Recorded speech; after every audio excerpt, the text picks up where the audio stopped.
আজকে আমাদের বাড়ি বড়ির বিয়ে ছিল। গ্রামের দিকে অগ্রহায়ণ মাসের শুরুতেই কোন ধবধবে কলাই ডাল ওঠে, মানে বিউলি ডাল ওঠে, যেটা দিয়ে বড়ি বানানো হয়। তো আমাদের বাড়িতেও আজকে বড়ির দেওয়ার পর্ব চলছিল। শুক্লপক্ষের শুরুতে নতুন ওঠা বিউলির ডাল আর চাল কুমড়ো দিয়ে বাড়ি বাড়ি বড়ি দেওয়ার একটা উৎসব চলে। সত্যি সত্যিই যেন এক উৎসবের মরশুম আর কি। আপনি প্রত্যেকটা বাড়ির ছাদে এই সময় দেখতে পাবেন সকাল হলেই বড়ি দেওয়ার পালা শুরু হয়ে গেছে। বেশিরভাগ বাড়িতেই বড়ি দেওয়ার পাট চলছে। তো বড়ি যেহেতু মা লক্ষ্মীর ধরা হয়, তাই বড়ি দেওয়ার আগে পুজো দিয়ে নিতে হয়। বাড়ির সধবা মহিলাদের উপস্থিতিতেই বর বড়ি ও কনে বড়ির বিয়ে দেওয়া হয়। চাল কুমড়ো আর ডাল বেটে দুটো বড় বড় বড়ি বানানো হয়, যা দিয়ে বিয়ের বর আর কনে বানানো হয়। পর আরও 5টি বা 7টা বড়ি দেওয়া হয় এদের বিয়ে, মানে এসটি হিসেবে মানা হয়। এরপর এই বর ও কনে বড়ি দুটোকে বসানোর পরে চারিদিকে বড়িগুলোকে বসানো হয়। এরপরে বর আর কনের মাথায় দূর্বা ঘাস দিয়ে তারপরে সিঁদুর পরানো হয়। পরে ধান দুব্লো দিয়ে তারপরে উলুধ্বনি ও শঙ্খধ্বনি দিয়ে বড়ির বিয়ে সম্পন্ন করা হয়।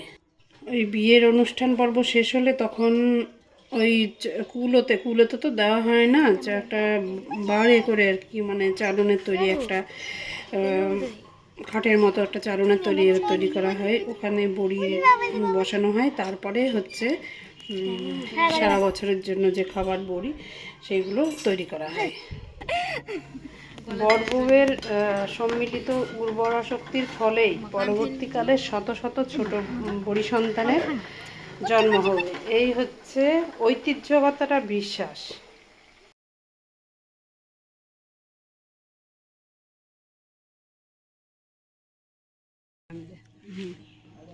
কত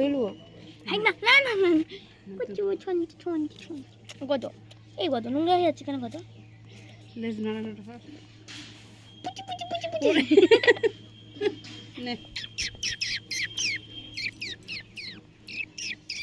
বছর গুড সবাই ভাই ভাই সাথে ঘুম পাড়ি দি জানি নাকি এটা ট্রেনের বাচ্চা কামড়ানো কি? ঘুম পাড়ি দি ঘুম চলাই নমস্কার। উঠলো না, আমি নিচ থেকে ধরো নামে আনলাম তো চুপচাপ শুয়েছিল।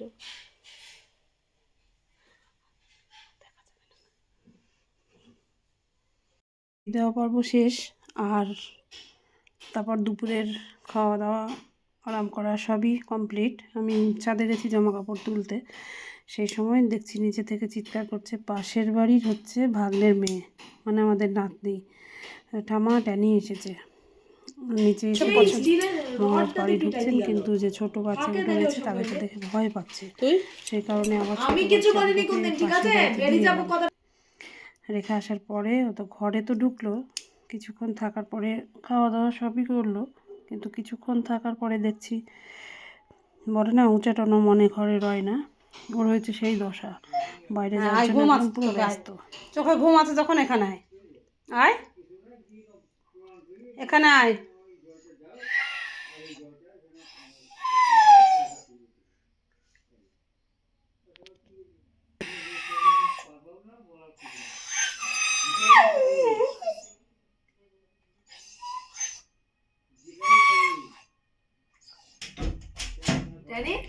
এদিকে আসো আসো আসো আসো, এদিকে আসো, যেতে হবে না, আসো আমার, তুমি বাড়িতে থাকো, যেতে হবে না, আসো। না না, ওর ব্যাপার স্যাপার ভালো না, কি হয়েছে? ক্যামেরা খেয়ে নাও ভাত খেয়ে নাও। আগে ওকে রুটি দেওয়া হয়েছিল, রুটিটা খেলো, বিস্কুট খেলো, দুধও খেয়েছে, কিন্তু ভাতটা দিয়েছি, ভাতটা পেটে খিদে আছে, কিন্তু ও আমাকে বাইরে যেতে হবে এখন, আমার খাওয়া দাওয়া লাগবে না, আমাকে ছেড়ে দে মুটি, আমি বাইরে যাই, এরকম একটা মনের ভাব। সেই জন্য খাবারের বাড়ি দিচ্ছে ঠেলে ফেলে, তারপর লাস্টে একদম উল্টিয়ে দিল, নিচে ঘরের মেঝেতে খাবার পড়ে যাওয়ার পরে কিছুটা খেলো, খাওয়ার পরে আর সহ্য হচ্ছে না, তখন প্রচণ্ড দুষ্টুমি করতে লাগলো বলে আমি ছেড়েও দিলাম যে যাক, ওর মতো থাক, ওর আবার মন চাইলে চলে আসবে। তো চলে গেল, আমি ভাবলাম ফিরবে হয়তো, কিন্তু ফিরলো না। তারপর ওই দিন যাবার পরে আর ও বাড়ি ফেরেনি। আমি ভেবেছিলাম যে হয়তো ফিরে আসবে, দুদিন বাচ্চাগুলো পাশের বাড়িতে রেখে এসেছিলাম, কারণ সবাই বলছিল যে বাচ্চা বাড়ি থাকাকালীন ও নাকি বাড়িতে ফিরবে না, অভিমান হয়েছে, সেই কারণে রেখে এসেছিলাম, কিন্তু আর ফেরেনি। তারপর সন্ধ্যায় আমরা গেলাম, আমার দিদির ছেলের জন্মদিন ছিল সেখানে। ওখানে যাওয়ার পথে ওর জন্য আরও একটু খাবার নিয়ে গেলাম। নিয়ে গিয়ে আমরা খোঁজ পেয়েছিলাম যে একটা পেট্রোল পাম্পে থাকে, তো সেখানে ওই পেট্রোল পাম্পে আমি খাবারটা দিয়ে গেছিলাম, দুধ বিস্কুট আর ভাত দিয়ে গেছিলাম, 4টে রুটিও দিয়ে গেছিলাম। আমরা পরের দিন সকালবেলা ফেরার সময় ওকে দেখতে পেয়ে আবার ধরে নিয়ে এসেছিলাম। তো ধরে নিয়ে আসার ভিডিও আর বানাতে পারিনি, কিন্তু নিয়ে আসার পরেও সেই একই অবস্থা, ও বাড়িতে ছিল না, সেইভাবে একই রকম ঝামেলা করতে লাগলো। খাওয়া দাওয়া করলো, করে কিছুক্ষণ পরে ও আবার, মানে যখনই খাবারটা দিলাম, খাবার আগেই ছিল, কিন্তু খাওয়ার পরে ও দেখলাম আর দাঁড়াচ্ছে না, বাড়ির দিকে ওর কোনো টান নেই, ও বেরিয়ে চলে গিয়েছে। তো প্রথম কদিন ভীষণই কষ্ট হচ্ছিল ওর জন্য, যে এত যত্ন করে ও থাকলো না, একটু রাগও হচ্ছিল, অভিমানও হচ্ছিল, কিন্তু তারপরে ভাবলাম না, ওকে ওর মতো থাকতে দেওয়া উচিত, ও থাক, আমি যতটুকু পারবো ওর জন্য করব। তো ওর জন্য আমি কাউকে পেলে ওখানে খাবার পাঠাই, জানি না ওখানে আছে কি নেই, তবে আমি বাড়িতে কেউ এলেই বা পথ চলতে তেমন কোনো লোককে দেখলেই আমি ওর জন্য খাবার পাঠাই। ও খাবার পায় কি না সেটাও জানি না, আর তো মানুষ না যে খোঁজ খবর দেবে বা নেব। ও পেট্রোল পাম্পে রয়েছে, ওখানে মাঝে মধ্যে আসে, কোনো সময় থাকেও না। ছেলেগুলো বলছিল যে কিছুক্ষণ আগেই ছিল, হয়তো আবার আসবে, নাও আসতে পারে। তো সেই জন্য ওর জন্য মন খারাপ করে ছেড়েই দিয়েছি ওকে। আর বাচ্চাগুলো আবার বাড়িতে ফিরিয়ে নিয়ে এসেছি। আর আমরা ওই দিন অনুষ্ঠানের পর দিন সকালবেলা বাড়ি ফিরছি। ফেরার পর আরও একবার গেছিলাম এক জায়গায়, তখনও ওর জন্য খাবার দিয়ে এসেছিলাম। তো দেখলাম সবাই আপন আপন স্বাধীনতা চায়, ও যখন স্বাধীনতা চাইছে, আমার থেকে মুক্তি পেতে চাইছে, আমি ওকে মুক্তই করে দিয়েছি। তবে মনে পড়লে কষ্ট হচ্ছে, ভীষণ কষ্ট হচ্ছে, কিন্তু কিছু করার তো নেই, ধরে বেঁধে তো আর রাখা যায় না, তাই না? মুক্ত বিহঙ্গের মতো ও থাক নিজের মতো, ওর যদি কোনো দিন মন চায়, যদি কোনো দিন আমার উপরে টান আসে, নিজের থেকেই ফিরবে, আমি সেই আশাতেই অপেক্ষা করে রয়েছি। দেখা যাক, তবে ওই রাস্তায় গেলে আরও একবার ওকে দেখে যাব, ওর জন্য খাবারও নিয়ে যাব, যতটুকু পারবো ওর জন্য করবো, কিন্তু ওকে মনে হয় আর ফেরাতে পারবো না, কারণ এখানে ওর তেমন কোনো সঙ্গীও নেই যে ও থাকবে স্থির হয়ে, মন বসবে এখানে। বললো যে হচ্ছে, বললো যে 8টায় কী বলে, বাড়ি ফিরে পরের দিন বিকেলবেলা কাকিমা এলো, আমরা বসে সন্ধ্যার চা খাচ্ছি আর গল্প হচ্ছে। তারপর কাকিমা চলে যাওয়ার পরে আমি একটু রান্নাঘরে গেলাম, একটুখানি খাবার বানালাম সবার জন্য। আর যেহেতু এখন শীতকাল, তো এগুলো তো আমাদের বাড়িতে, আমাদের সবার বাড়িতে আর কি চলবেই, আমরা শীতের অপেক্ষা করি সারা বছর এই সব খাওয়ার জন্য আর কি।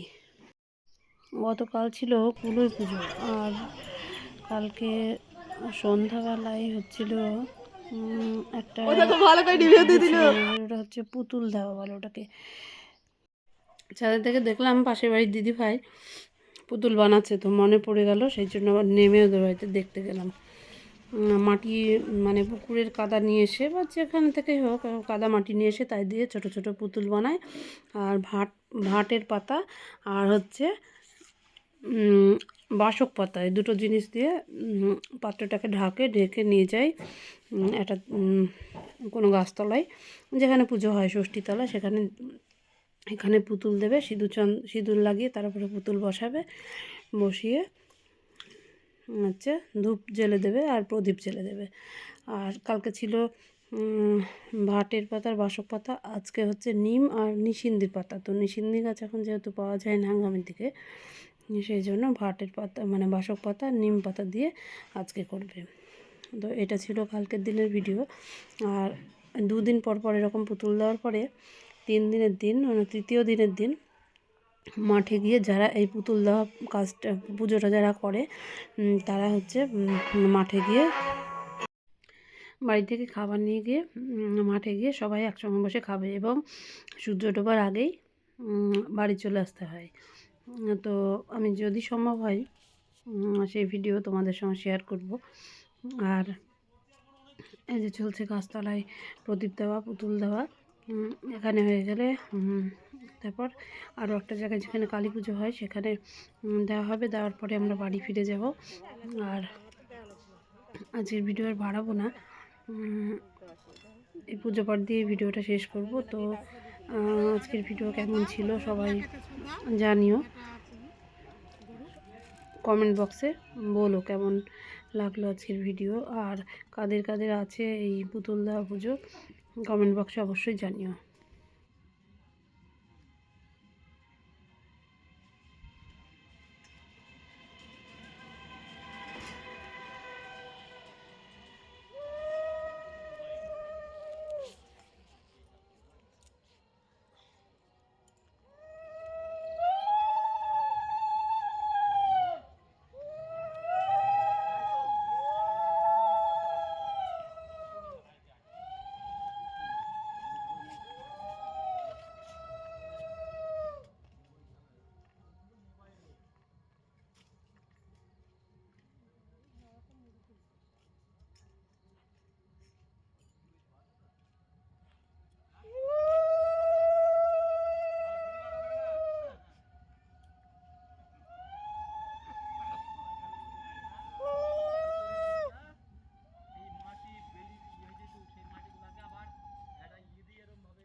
ষষ্ঠীতলা আর কালী মন্দিরে দেওয়ার পরে বাকি যে প্রদীপ থাকে সেগুলো নিয়ে এসে নিজের বাড়ি তুলসী তলায় দিতে হয়। তো আমাদের কাকিমা গেছিলো আমাদের জন্য পুতুল দিতে।